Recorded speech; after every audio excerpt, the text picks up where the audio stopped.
Welcome back to AM Northwest, just in times for Valentine's Day. Our first guest is here to help us decode the body language of love. We welcome back the author of Human Lie Detection and Body Language 101, Vanessa Van Edwards. How you doing? I'm good. I'm excited to talk about love today. Yes. Okay, you say there are a lot of nonverbal cues when it comes to love. Of course, because research has found that 60 to 93% of our communication is nonverbal. But in love, it can even be 100%, like the flirty glance across the room or a smile in a bar. That's all your communication across a crowded room or signaling to someone is nonverbal. That makes a lot of sense. It seems like when I've seen or heard about people being attracted, they say they look at somebody and they smile and then they... It's instant. Yeah. And that's all nonverbal. So Right. I thought that today we would talk about some of the signals, the nonverbal signals of love for the 3 different stages of relationships. Okay, what are the stages? So there are 3 stages of love. Lust, which is that physical attraction stage right at the beginning. It's that fire, that spark. It's the fire, exactly. Right. When you're sussing out, could this person be a potential mate for me? Then there's attraction. And that's when we slowly start to build that connection, that first little bit where you're thinking, do I want to commit to this person? Do I Right. want a long-term relationship? And then there's attachment, where you feel like you're in a committed, solid relationship with someone. And the good news is there are body language cues for all 3 stages. Okay, lust. Lust. The best one, of course. So lust, there's a universal nonverbal cue for lust. And it is across cultures, across races, and both sexes do it. It is the eyebrow raise. In what way? So if I were a woman and I was looking at you across the room and I went, you would know. I'd you say, would know, I don't Helen. play for your team, but okay, Vanessa. But you would know what Yeah. my question was. Yes. You would know I my would question know was. what you were doing. You were Exactly. hitting on me. Yes. Yeah. So across cultures, for both men and women, the eyebrow raise is a signal of interest, curiosity, and engagement. Oh, that is So you good. can do it as a question. Right. Are you interested?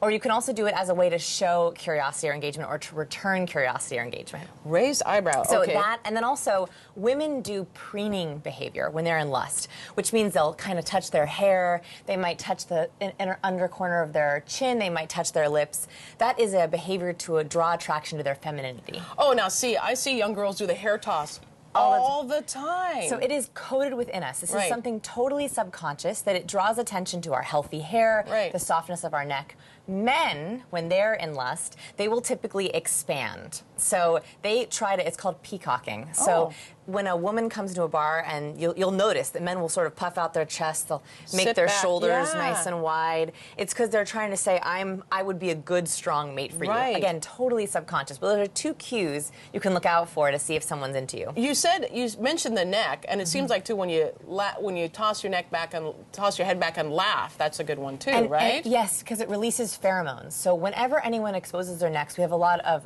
pheromones in our neck. And so when you toss the hair back and you laugh, it makes you look carefree, but it also exposes those pheromones in the neck. You also talk about men using protective gestures. Yes, so one thing that men want to do with someone that matters to them, someone that they care for, is they might drape their arm around a woman, they might give them their coat. That actually brings us nicely into attachment. So, attraction. So lust, then attraction. Okay. So what we do when we're engaged with someone, when we want to build that relationship, is it's like our body is oriented towards them.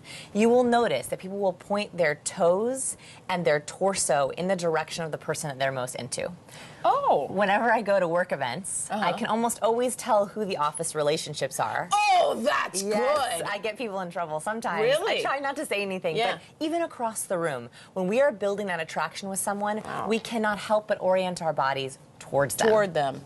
That is And then we fascinating. try to, of course, close the distance. So Right. in that beginning part of the relationship, if you're in that part of the relationship, you have people they'll lean across the table towards you to try to close the distance. They'll reach out and touch your forearm or touch your lower back. Right. It's because they're literally trying to close the gap.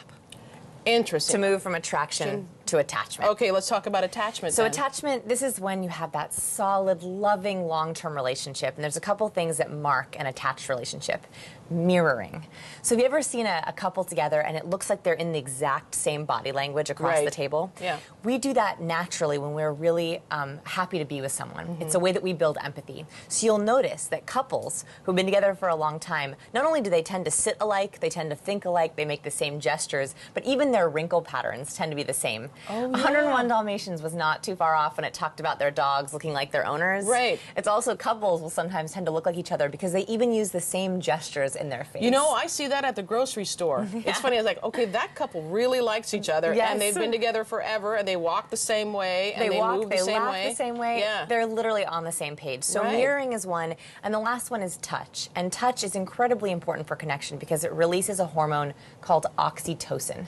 So oxytocin is nicknamed the cuddle hormone because when we cuddle, when we're getting that physical touch with someone, it releases that, you know, that warm and fuzzy feeling you get? Right. Oxytocin is the chemical behind that feeling. It actually is released in our brain to go, this person is for you. They are your mate.